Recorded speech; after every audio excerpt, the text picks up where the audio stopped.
वरना ये ज्ञान की भूमि है। देवताओं को भी बिहार में आकर ज्ञान मिला है।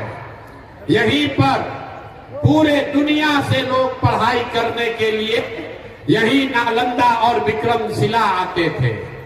1500 साल तक पूरे देश का शासन यही पाटलिपुत्रा बिहार से चलता था, गुजरात से नहीं।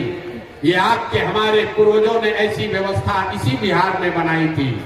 और आज हम लोग का दुर्दशा देखिए, आपके हमारे बच्चों को 5वां क्लास पढ़ने का भी यहाँ अच्छा व्यवस्था नहीं है।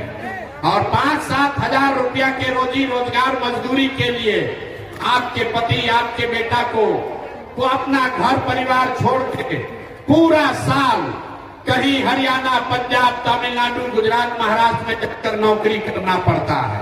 तो ये स्थिति बदलना चाहिए कि नहीं बदलना चाहिए? जरा हाथ उठाकर बताइए, स्थिति बदलनी चाहिए कि नहीं बदलनी चाहिए? कितने लोग चाहते हैं कि स्थिति बदलना चाहिए? जरा हाथ उठाकर बोलिए, बदलना चाहिए कि नहीं बदलना चाहिए?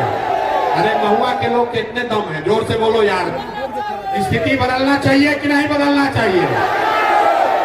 कैसे बदलेगा? जो आता है मंच पर, जो दल आया, जो नेता आया, बोला हमको वोट दे दो, हम आएंगे तो सब ठीक कर देंगे। यही सुन सुन के आप जीवन भर से वोट दिए जा रहे हैं। 40-45 बरस तक कांग्रेस ने यहां राज किया, फिर 15 बरस गरीब के बेटा लालू जी को राजा बनाया गया। अभी 18-19 साल से नीतीश बाबू कुर्सी पर बैठे हैं। दिल्ली में हमने आपने मोदी जी को भी जिता कर देख लिया। आपका और आपके बच्चों का जीवन नहीं सुधरा। तो अब आए हैं कोई प्रशांत किशोर, आप हमारी बात सुनिएगा, हम पर भरोसा करके हमको वोट दीजिएगा। तो इसका क्या गारंटी है कि जीतने के बाद हम आपके साथ धोखा नहीं करेंगे?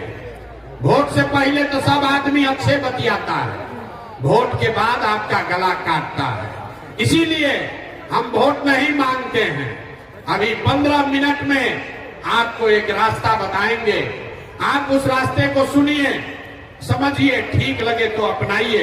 अगर आप उस रास्ते को समझ जाइएगा तो वोट जिसको मन है उसको दीजिए, लेकिन जो रास्ता बताएंगे वैसे दीजिएगा। तो और कुछ हो या न हो, आपके बच्चों के लिए पढ़ाई, रोजगार निश्चित तौर पर बिहार में ही हो जाएगा। और अगर नहीं हो, अगर न हो, तो विधायक का गर्दन नहीं पकड़ना है, सांसद को नहीं खोजना है, मुखिया के पास नहीं जाना है, अपने बेटा, अपने भाई प्रशांत किशोर का गर्दन पकड़ लीजिएगा। आपको अभी रास्ता दिखाएंगे, आपको अपने आंख के सामने दिखेगा कि आपके गरीबी का, बदहाली का कारण क्या है और इससे निकलने का रास्ता क्या है। तो जिसको जिसको ये रास्ता सीखना है, अभी 15 मिनट तक आपस में बात नहीं करना है। हम आपसे 2 सवाल पूछेंगे, उसका आपको जवाब देना है, हाँ या ना बोलना है। आपको अपने कुर्सी पर बैठे बैठे रास्ता दिखेगा कि आपकी गरीबी, बदहाली क्यों है और कैसे आपके बच्चों को रोजगार और पढ़ाई मिलेगा।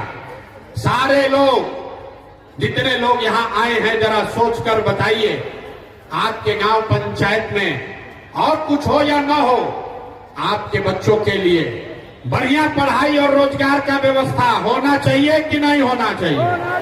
जरा हाथ उठाकर सबको बताना है, होना चाहिए कि नहीं होना चाहिए? जोर से बोलिए, होना चाहिए कि नहीं? कैमरा में रिकॉर्ड हो रहा है, जोर से बोलिए, होना चाहिए कि नहीं होना चाहिए? हम नहीं बताए महुआ का आदमी कितना समझदार है। जितने लोग यहाँ आए हैं, आप चाहे पढ़े लिखे हैं या अनपढ़, अगड़े हैं या पिछड़े, हिंदू हैं या मुसलमान, गरीब हैं या अमीर, महिला हैं या पुरुष, युवा हैं या बुजुर्ग, सबने कहा कि न भैया पढ़ाई या रोजगार तो होना ही चाहिए। किसी प्रशांत किशोर का जरूरत नहीं है। आपको मालूम है, अगर आपका बच्चा बढ़िया पढ़ लिख जाए, उसको रोजगार हो जाए, तो कोई मुखिया बने, कोई विधायक बने, लालू बने, नीतीश बने, मोदी बने कि प्रशांत किशोर बने, अगर आपका बच्चा पढ़ लिख कर रोजगार पा जाए तो आपका जीवन सुधर जाएगा। ये बात आपको पहले से पता है। अब ताली बजाने से पहले रुक जाइए, अभी दिखेगा कि आपका दुर्दशा क्यों है। जितने